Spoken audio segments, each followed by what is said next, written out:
Hello দোস্ত, আমি চলে এসেছি আবার একটি নতুন ব্লগ নিয়ে। এটা সবারই খুব পছন্দের জিনিস। তো দেখতেই পাচ্ছ এই তাল।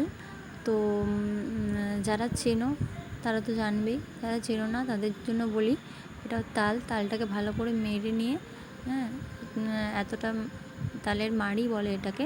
তো তার সঙ্গে কিছু আটা সুজি মিশিয়ে জাস্ট ভালো করে মেখে নিয়ে কড়াইয়ে সাদা তেল দিয়ে তার মধ্যে ছোট ছোট বড়ার মতো দিয়ে দেওয়া হলো।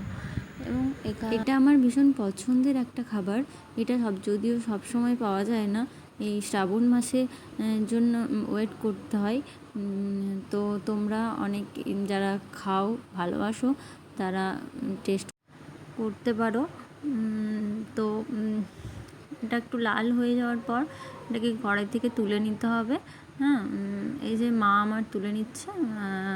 তো মাই বানালো পুরো রেসিপিটা। সবাই আশা করি জানো, এটা একটা সিম্পল রেসিপি। তো সবাই বানাও, খাও, এনজয় করো। ভিডিওটি ভালো লেগে থাকলে লাইক কমেন্ট শেয়ার করো। চলো নেক্সট ব্লগে দেখা হচ্ছে। টাটা।